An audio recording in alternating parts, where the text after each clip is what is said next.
She's good. We can say what we want. I should ask her about what I was doing. She didn't say that. All right, good morning, everybody. We do have quorum now to officially begin our SAC meeting, so I would like to motion to call to order. Do we have a second? Second. And here we go. Thank you all. Good morning. Thank you all so much for being here for our monthly SAC meeting. The agenda is up on the screen. We have called to order, so now I would like to motion to approve a reading of the minutes. Do we have a second? Second. Ms. Bletchinger, if you could please go through the minutes from our January meeting. Sure. Next, Mr. Nappens reported that he wants to dig a little deeper in the middle of the year data. Mrs. Leftakis was very impressed with the teachers and students. We talked about the school improvement plan. Mrs. Jones was going to start and being our math interventionist, and she started pulling students. Within the school involvement activities, we had PMA 2 for 5th grade science, Resilience Day, new student house inductions, spelling bee, 4th grade field trip to St. Augustine. PTA update was skate reflection skate day, spirit night at Tijuana Flats, Valentine Day shop. And then new business. Ms. Torres went over the proposed split of the A+ recognition funds. Ballots were counted, option 1-1 with 28 votes. Due to the wording in the original ballot, people that left their school voluntarily should not be included. Mrs. Castro will not be included in the staff split. Mr. Nappa's motion to move forward and to vote for the 3 options that made it into the ballot, and Mr. Bench seconded the motion. Voting members voted unanimously on approving upon option 1, 80% and 20%. Questions that were that came up. Mr. Julier proposed that we write down some ideas of what went great and what we can improve for next year. Mr. Napa suggested starting earlier in the year. Mr. Bench suggested still remain anonymously, but have some type of insight on how to weigh in the votes. He also suggested that there should be only top 2 choices instead of top 3. And that's about it. Anybody have any edits or additions? Did Ms. Bletchinger miss anything with her copious notating ability? Yes. One note. Yep. As far as tracking the more detail on the classified versus Yes. what's the other word? Instructional. Yes. So still have them anonymous, but have a way to track which one's instructional, which one's The classified in the votes, so Got you it. can see a split between Yeah. options. Okay, which ones are I non-instructional? think, just to be clear, the rationale behind that was to see if See if one washes group is, the other out. yeah, one of them is voting as Yeah. a group Gotcha. instead of. Everybody have more sense? Everybody understand that? Mm-hmm. I got it, Mr. Bench.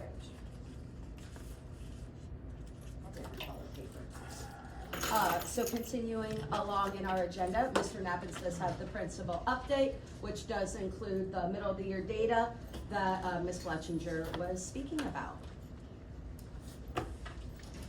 All right, good morning. Good morning. All right, listen, so we're gonna go through, I have 3 big nuggets we're gonna talk about. One is the middle of the year data. 2 is a 2-way dual language update, which is a hot topic here on the Streets of Endeavor. And then just to give you guys a quick update as to what we're doing to plan for the 24-25 school year. It's kind of wild to say that, and but yeah, it's just crazy. We're there. So, cause I want to hit the space bar right there. Sure. Oh, okay, perfect. Actually, go back one. My bad, Torres. I'm sorry, I jumped in. Oh. Yeah, you're good. All right, listen. So, I think it's really important. I'm gonna try to fly through this, and if you have questions, because I could bore you with the details of school data all day. Ask the teachers. I do it to them. All right. So, man, no laughs. All right, tough crowd. All right, so here we go. So I think it's really important that we know that historically there are 7 components to the school grade. Last year there were only 3 because we only had achievement because there was no previous test. So we had no learning gains, right? The last year was the first year for our FAST assessment, right? We no longer have FSA. So there are 8 components that we take into consideration when we're compiling data. We're focusing on specific students and specific subgroups that all go into one big pot and throw out a number which computes our school grade, okay? So one is reading achievement, and again, that's grades 3, 4, and 5, and that's just if kids are reading on or above grade level. And there's a specific scale. I'm not going to go into detail about that, but I can if you want to know about it, all right? Reading achievement for 3rd grade. This is new. This is the new 8th bucket. This is brand new this year, where the reading proficiency levels for 3rd graders is a standalone component. So 3rd grade is always important, but it's even more important now. So it's even more heavily weighted. Right? This is brand new for us. Learning gains. Learning gains is only applies to a student who has prior year data, right? So in our case at Endeavor, we didn't have any retainees last year, any students who were retained. So it's only for 4th and 5th grade students. So basically what it is the state sets like a cut score, and if a student has prior year data, they got to score X amount of points this year to show growth. That constitutes a learning gain, right? And then to tackle that, then the students who are in the lowest quartile, the lowest 25% in 4th grade and the lowest 25% in 5th grade, not only do they count for learning gains because they have prior year data, but then they also count for a learning gain that's a separate component of students who fall in that lowest 25. Okay, that number shifts once in a while because if like a kid leaves who's in the lowest 25 and then a new kid comes in, like it'll replace, but it's mostly constant, So the way I just described reading is basically the same thing for math, only it doesn't have the reading achievement, the reading proficiency. That's not a part of it. It's just math achievement for 3rd, 4th, and 5th, math learning gains for only 4 and 5, and then learning gains for 4 and 5. All right? Learning gains at the bottom 25. And then the 8th component that we haven't talked about yet is for 5th grade science proficiency, 5th grade science achievement. That one's very unique. The difference between the tests, that test, the SSA, has been the same test for a number of years, but the difference this year is it's computer-based, where historically it's been paper-based. Okay, so those are the 8 components. So those are the things that we're always looking at, and in order to maintain our A status, and we learned all about that through the SAC process this year. That's what we're working on. Okay, I'm going to try to fly through the data. I've broken it down into two different chunks, right? One is 3rd, 4th, and 5th, and then the other is K1 and 2. All right, so Torres, you want to hit the slide? Perfect. All right, so this is a lot, so just hang on. So don't panic. Really, what I want you to focus on really is this column right here. Okay, so the top numbers from here up are PM1. So PM1 is the assessment that the students took, I don't know, the first couple weeks of school, right? So basically gives us baseline data. What are the kids coming in with, right? PM2, which is this collection of data, is the assessment they took right before the holiday break. So right like in mid to late December, all right? So what I want you to focus on, for example, and I'm gonna give you guys just a second to look at this, and I'll try to stop talking. For example, right, so like 3rd grade, this is ELA, so this is reading, okay? So for example, 3rd grade, the start of the school year, showed that 23.5, so 24% of our students were proficient readers, okay? That means that they were able to score a 3, a 4, or a 5 on the assessment, all right? So 23.5. So then what I want you to do is come down here on test 2 that they took in December, all right? They went from 23.5%, so 21 of 89 students, and they doubled their number. They more than doubled their number. They went from 21 to 45 students, 51%, and so we're trending in the right direction, okay? The good news about the reading standards that people know or don't know, and this applies to all grade levels, is that they see all the reading standards, all the ELA standards, it's not just reading, all the ELA standards in the first half of the year, and then they see them again, they spiral around for the second half of the year, okay? So I'm just gonna give you a second to kind of take a look at this so you kind of understand really what you're looking at is you can see right here who the 3, 4, and 5s are. Like you want to see these numbers get smaller and these numbers get bigger, okay?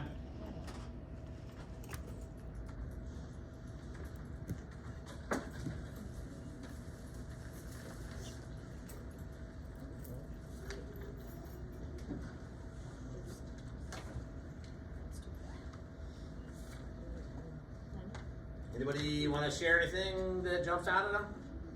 You don't have to. Anybody like see some celebrations, some good stuff here?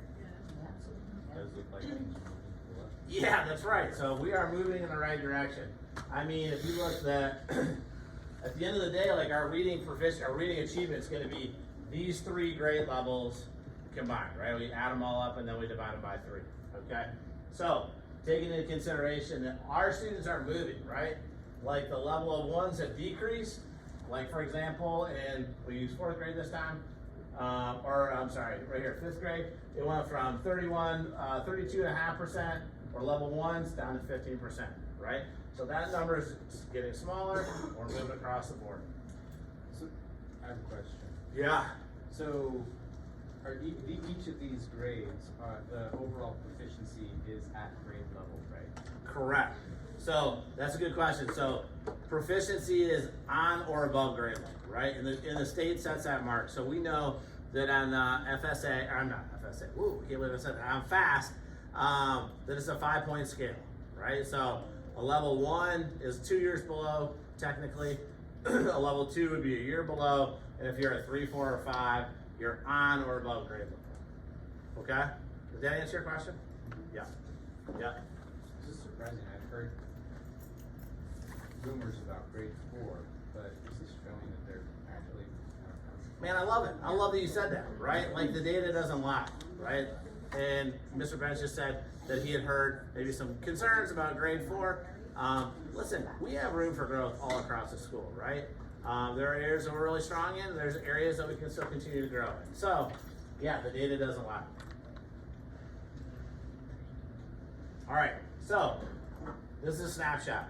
I want you guys to know that, like, at mid-year right now, we're ahead of where we were last year, all right? And that more than half our students are proficient in 3rd, 4th, and 5th grade, right? Our goal is 80% reading proficiency, I think 77% reading proficiency, but our goals are lofty this year, but we're a high-performing school, okay? Torres math, very similar data set, okay? Anything jump out to anybody here? Anybody want to, like, what do you notice about these numbers compared to the reading numbers? They're significantly lower, Significantly lower. because they're not doubling back on them. Right, okay, great. Thank you, Ms. Torres. This is perfect, right? So, so what you'll notice is that the data is still low, right? The data is lower than the reading data. Now listen, the big thing here is, I just told you with the ELA standards, right? The reading standards, that they see all those standards. They see all the standards for the entire year. They see half of them in the front, or they see them all in the first half of the year, and then they see them again. They spiral around. Math is completely different, right? They're tested on information that they haven't been taught yet. Okay, which is a challenge, which is a struggle. So this data. So listen, let me tell you a quick story. All right, last year when we had FAST, it came out for the first time, right? We got our beginning of the year data, and we got our middle of the year data, and the data was low. Now listen, we're outperforming where we were last year, like leaps and bounds, but the data was really low. The district panicked because they didn't know what was going on, right? So like and nobody did, right? Because it was new data, it was a new data set. So the response was like to put in all these triage plans, but then what we quickly realized is, which is very obvious, is that they haven't seen all the content they're being assessed. They haven't been formally taught all the content they're being assessed on test 1 and test 2. All right, so the fact that we've grown so much from test 1 to test 2 is a testament to the teachers. Look at our 5th grade. I mean, they more than doubled their growth. 5th grade right now, over half of the students are on or above grade level in math, which is fantastic, right? All the grade levels are doing amazing. But math is challenging. But you will see the trend, right? You will see the trend. That our level 1s are getting smaller, our level 2s are growing, but heading in the right direction, because we believe that if a kid, this goes with reading too, that if a kid is a level 2, right, and we know that there's a standard deviation. There's a regular amount of growth that they made from test 1 to test 2, and we can almost anticipate the amount of growth they're going to make from test 2 to test 3. That like we feel confident that we can move a vast number of these level 2s to level 3s, or the level 3s to 4s. But like this is really the sweet spot where we got to move these kiddos. It was in striking distance is a term we use. The district didn't like that, but anyway. Anybody have any questions about the math data? Okay, all right, so K1 and 2 is going to look a little bit different.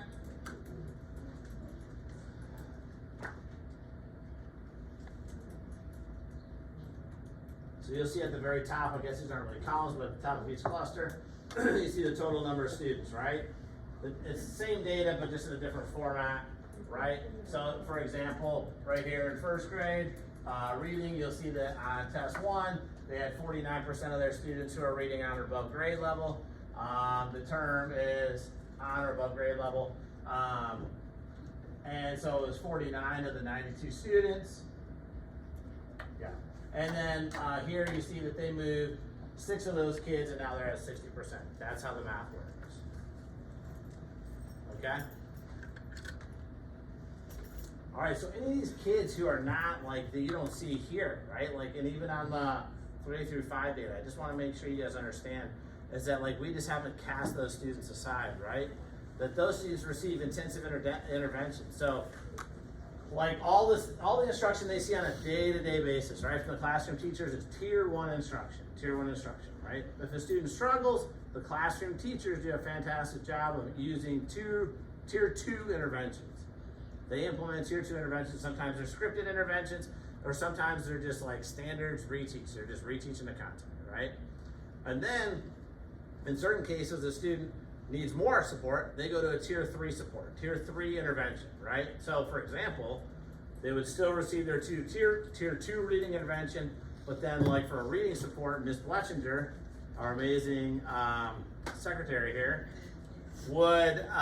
she is our tier 3 reading interventionist, an MTSS coach, right? So like she would pull those students at a separate time and provide like very fundamental foundational reading intervention, right? Now in the second half of the year, as it was in our minutes to start the meeting, we talked about it last meeting, that we have a tier 3 reading intervention, or a tier 3 math intervention for the first time, like a formal tier 3 math interventionist for the first time ever. Ms. Jones, formerly 4th grade teacher, she did a fantastic job. So she's providing formal tier 3 math interventions, okay? All right? Any questions about this? If you notice, we're growing in a lot of areas. We're growing all over the place, and we're trending in the right direction. Okay? All right. Okay, cool. All right. So then here are my 2 last things that I'm going to try to speed up so I can move on. All right. So two-way dual language, right? So I made the decision as a team, right? We made the decision that we were going to move away from the two-way dual language model. Right? For a number of different reasons. Now let me tell you, I had a compelling group of parents meet with me last week. They requested a meeting. We sat down in my office. We had an amazing meeting. They came in. They were very blessed. They were very well prepared. They were very constructive, very professional, and it gave us a lot to think about. Right? So as it stands right now, we've kind of shifted our thinking. All right, it hasn't been formalized yet because I'm trying to sort out the details, but our plan is loosely, right, as of right now, to bring the program back, okay? More details to come, because listen, it's not a secret, I do have concerns about the program and the model, right? Like, we have to do a better job with it, because culturally it's a great piece for the school, it's a great piece for the students, but we have to make sure, like, I want people to know that, like, student achievement, like, kids performing is the most important thing, right? So, like, we have to make sure that we're supporting the classroom teachers and giving them what they need, and then also making sure that once they have what they need, that the students are getting what they need in order to be successful. So, it looks like we're bringing it back next year. I'll know more details here by the end of the day. I have a meeting with my boss to kind of solidify a couple of the pieces, but again, listen, I like the program. I'm the one that brought it, but it's just got to be good for everybody, okay? So the way it'll look next year is that we would have, the program would grow from kindergarten and it would grow to first grade, okay? The VPK model is something I'm still taking a very close look at. That's the one that I'm kind of up and down about because there are some funding issues that go into account. Which kind of leads me to the second part, and then I'll bounce back and forth, is that budgets for next year are released in March, right? So like, man, basically once we come back from the holiday break, from the semester break, like we start planning for next year, right? Like we're kind of doing two things at once. We're working within this year, and then we're planning for next year. We're talking about staffing, we're talking about shifts, we're talking about schedule changes, we're asking staff if they intend to return. We send out like a non-binding staff intend to return form, and then they fill out and they say, yeah, I'm coming back, or maybe not. I'd like to meet with you. I have concerns about the grade level I teach, and maybe I'm looking for a change in the grade level or content area, things like that. So I'll know more about VPK once our budgets come out. I know it is a program that we're passionate about, but without going into all the details, is that the VPK model, the Early Learning Coalition pays for half of it, and then the school pays for the second half, right? Which can be a challenge sometimes. And if our numbers right now, like our student population, isn't as high as it used to be, so we have to take things like that into consideration, okay? So, I threw a lot at you. I know there are gonna be some parents that have questions about the two-way dual language model. I know we're excited to be able to bring it back next year. I just don't have all the details yet, okay? I know there's some staffing pieces to it to make sure that we have teachers who are certified to teach the Spanish side. So there are a lot of pieces to it, but I appreciate the conversation I had last week with the families, and it looks like that's the direction that we want and that we are gonna head, okay? All right, that's about it. That's all I have. Anybody have any questions about this stuff? I talked a lot. I talked about school data, and we talked about two-way dual language, and we just talked about, hey, we're already starting to plan for next year, okay? All right, that's all I got. Thank you, guys. Thank you.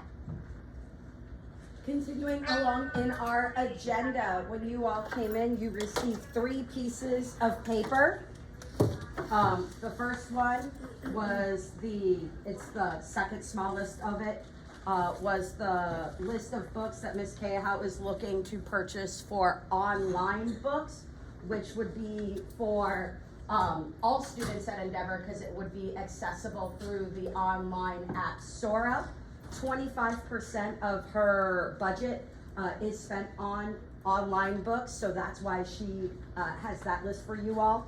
The heftier of the 3 packets is going to be the physical book order for books to be here in the library and access for all of our navigators. And then the smallest, which is just 2 pages, is the backup books of list in case any of the physical books were on back order. Ms. Cahill has received a significant chunk of money through ESSER money, which is the federal grant since COVID, so it is essentially free money for her to spend on our navigators here in the media center. The reason why you all have lists of the books is with the new law that was passed and signed, Ms. Cahill to order books has to pass through the stakeholders, which is you all here for our SAC meeting today. So she's got a list of books that we're gonna take a couple moments to look over, seeing if there's any titles or anything that stand out to you all that maybe you might have a concern with. But we also want to make sure that our library continues to grow and be accessible to all of our navigators. So it's just a new process this year for how to purchase books. So if you all could take a few moments to look it all over. I just wanted to let you know that on these lists you will see that some of the books, all of your kids might be able to tell you as well, that we already have in our library, but they've been used and loved so much, they're falling apart, so they're most likely to be needed this year. On the Overdrive one, which is the one where all of our students will have access to on Sora, I am purchasing the whole series of Diary of a Wimpy Kid on there because ours are completely falling apart. So they'll have access right on there because they are just read and loved so much.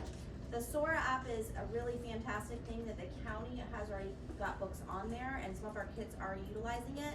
But they're one copy, one student at a time, and they get put on hold a lot, and sometimes it's like 8, 10 weeks out. The books that we purchase would only be for our Endeavor students, so the holds obviously would not be as long. The other thing is too, there's not a physical book, so the book will not wear down. And it also returns it automatically, so there won't be any overdue, books missing, things like that. So that's really great. So we're gonna be working on building that up a lot. The two from the Children's Plus Incorporated is a little bit of a bigger chunk because of course kids still want books in their hands. That's the joy of coming into the media center and finding a book. There are a lot of leveled readers in here, so we wanted to increase for our kindergarten and first grade level. Also, we have a whole new selection of the nonfiction. You'll see like right on the first page, Armadillos, Bison, Camels. It's a really beautiful illustrated book that the kids have really enjoyed, and we only have like 2 copies of certain animals, so we've added that. A lot of graphic novels because the kids are they're just really loving those right now. Adding to some of the series that we have, but we don't have everything. Like we don't have the full series of Bad Guys, Pugs Road. I tried to pick things that were really popular with our students and tried to add to them. So, and then of course that last list is just in case we go to put our order in and something is on back order and we won't be able to purchase it in time, then we have the backup list that we can pull something from there. Because all of the funds have to be spent by April 26th or we lose them. So, yeah, so that's why we're just sharing with you. If you have any concerns or anything, you can put that out to me. It will also be placed on Class Dojo, and when it's out there, if you like it, just be like, yeah, this looks great. Because I have to take all this information, I have to submit it to the county. Once it gets approved, then we get to order. So it is a process this year. Do we have time to like review this beyond this meeting, or do we need to like close this out today? No, you can actually respond through the Class Dojo, but if you have anything on here, I mean, you can take these lists with you, and if you see something, you're like, hey, I'm really concerned about this title, you can get back with me. You can either email me or respond through Class Dojo or just stop by, that'd be fine. But no, it doesn't have to be done right now. Is there a timeline? Like when would you like to have them ordered by? Well, for this, I plan to submit to Orange County in about a week. And then they will go through it and make sure that I did everything that I was supposed to. And then they will say, yes, you can go along with your order. So, because I still have a few more funds, so I'm gonna get this in and then see what chunk of money I have left. But if there was a giant concern, then like you'd want a parent to reach, or a stakeholder to reach out within the next week or so? Yeah. Okay.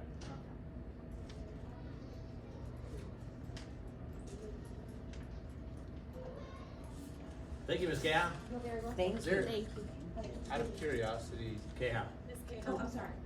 is this an exhaustive list of like what books are available to order, or is there? No, these are the books that we actually are planning on ordering. Okay. Yeah. These are the You mean books as that far I as, like, went what's through. available? Yeah. Yeah, I went through and curated based on what our student population was, what was most popular in here, what we needed, areas that we didn't have books for at all, or were dwindling, or I'm planning on weeding a lot because we have a lot of really damaged books this year. So those are gonna go, so you'll see some replacement copies. You're like, oh, my kid already read that one. Yeah, but right now it's pretty damaged, so we wanna replace it. Because this is extra funding that we had. We weren't intending on having this, so it's a nice blessing to have it.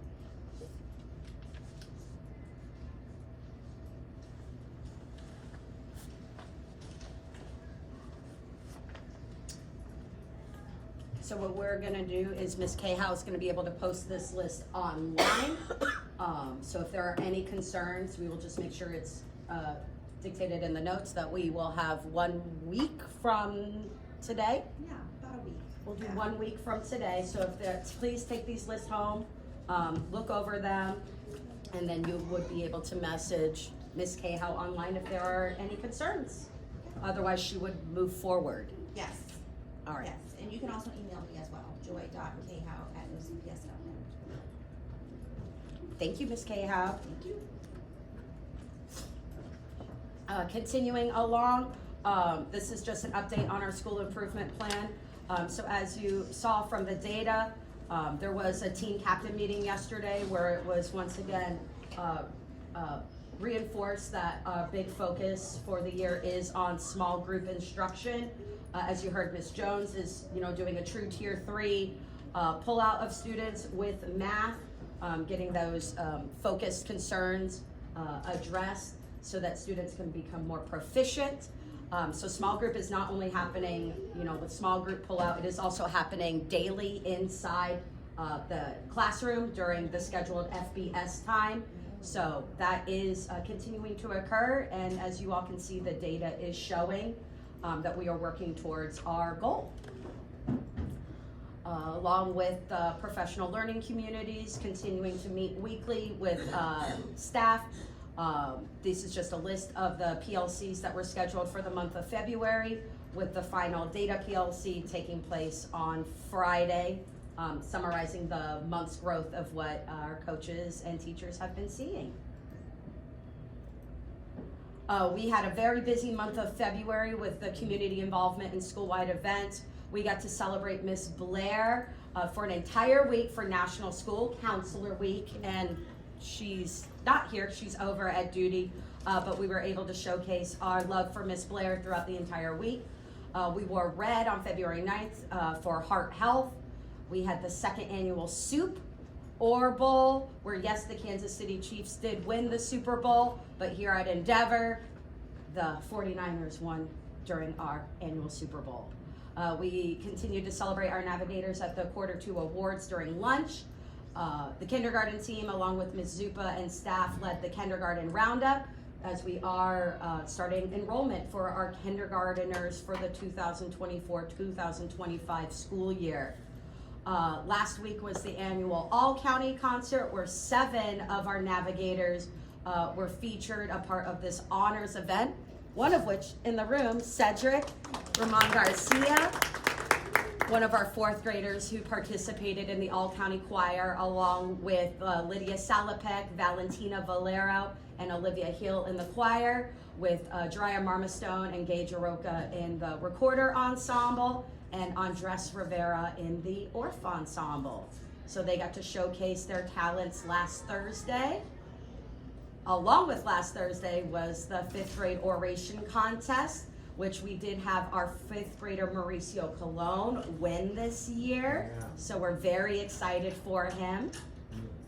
And then you're gonna hear this word a lot over the next upcoming weeks, and that is testing, because yes, testing is occurring. We just did our access testing for our English language learners, along with the NAEP test for 4th grade. So our navigators are working very hard, and we love showcasing them. Can I add one thing? 2 things. One, like the picture in the lower left of the oration contest, we see this man on the far left. Hey, so no secret, like throughout the pandemic and things got weird and like different and strange. We worked really hard in the last couple of years to bring some of these things back. Like we had the spelling bee this year, orations back for the first time in the last couple of years, and just trying to allow, like we have just so many amazing kids, but like for them to, these speeches that they gave, like no less than 2 minutes, no more than 3 minutes. These kids are amazing. Like it was amazing. Like talking about literature to sports, health and fitness. It was amazing. Like the topics they had. They did a great job. Miss Mann did a great job. 5th grade teachers did a great job setting them up for success. And then Torres here did not nearly give herself enough credit, which is okay. But she was one of the all-county coordinators according to the program. There are only 2 coordinators. She was one of them for the entire county. You should have saw her. She was running around, helping shuffle kids around, up and down, playing the drums on stage, supporting the kids. It was some awesome stuff, and so kudos to Ms. Torres.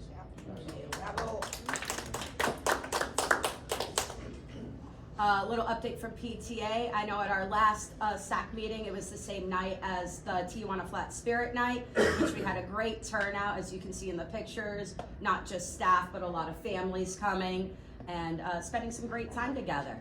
The Valentine's Day shop up in front of the school on February 13th and 14th was a huge hit, and it's adorable watching all of our navigators, buying these small little gifts for their friends and families to celebrate Valentine's Day, which was very sweet. Last Friday was their movie night, which was a lot of fun for those who were able to attend. And their next big event is taking place not this Friday, but next Friday, which is the family dance. So it's a nice 1950s themed sock hop. There is only 250 tickets for the event, and every year the event sells out. It is going to be catered by two casas, so it is a dinner and a dance.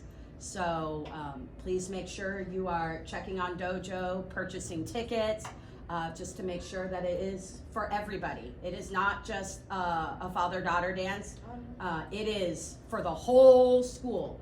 All right, so boys, girls, dads, moms, grandmas, grandpas. It's a nice family event. So please make sure to check that out. And then I know we've got Ellie and Lena here who are on PTA. Anything else to add on that I might have forgotten? The reason that we did do this as a family dance is because we heard from a lot of our kids. So a lot of the boys were asking why they were not going to the dance. A lot of the girls were asking why they were not going to the Andretti event. So this is the first year we decided not to do just a daughter event and not to do just a son event. So this dance is more of a family event, and then Andretti event, which will be planned soon, will also be a family event as opposed to just for the boys. Nice. So, yeah. A lot more access for all of our Yes. navigators. Very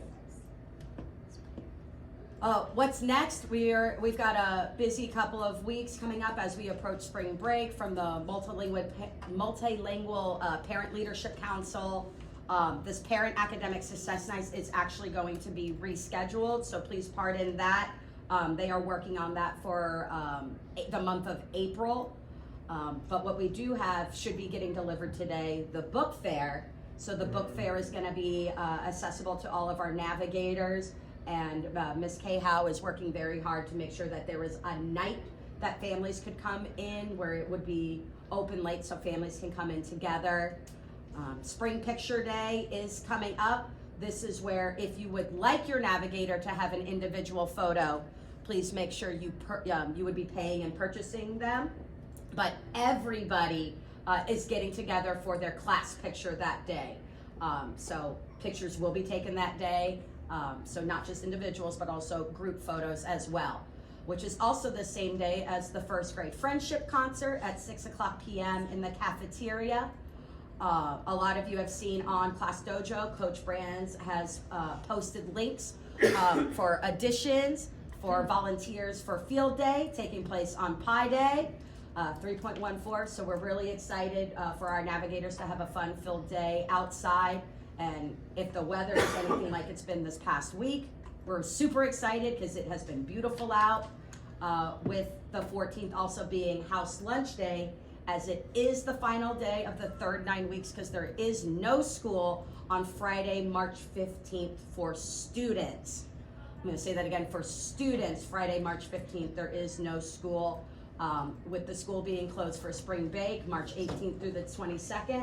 Where we will resume school on Monday, March 25th, where we do our final push of the final 9 weeks, which yes, is a lot of testing, but also a lot of reviews. So it's very important your students are here in school and on time as we get ready for the push for the final 9 weeks.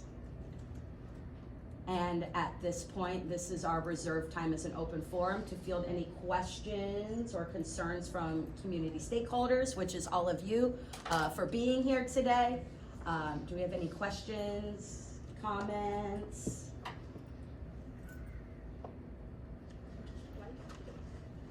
So it looks like our school is doing good, like the percentages are growing, right? You said we're in the right direction, so I'm very glad to be part of this.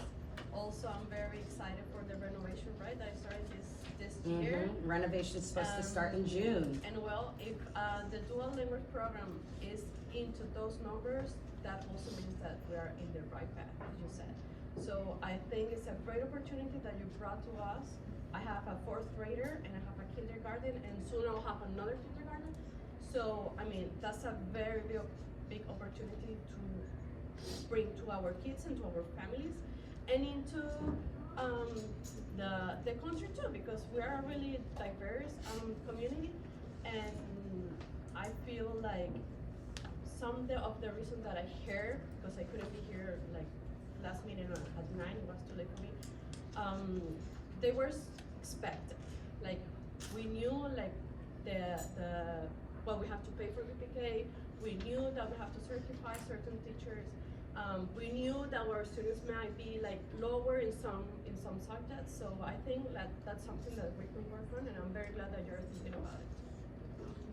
Perfect. Anything else? And with that, just a friendly reminder, our next SAC meeting for the month of March is going to be on Wednesday, March 27th. So that will be after spring break at 7:45 a.m. here in the Media Center. So at that time, I would like to motion to adjourn. Do we have a second? Second. We don't need a second anymore, but. Awesome. We're good with Thank you all so much for coming in today. We appreciate your time. And yes, please look over that book list that Ms. Cahill is going to be posting on Class Dojo and let her know of any concerns. Thank you. Great Thank job, guys. you. All right, appreciate you.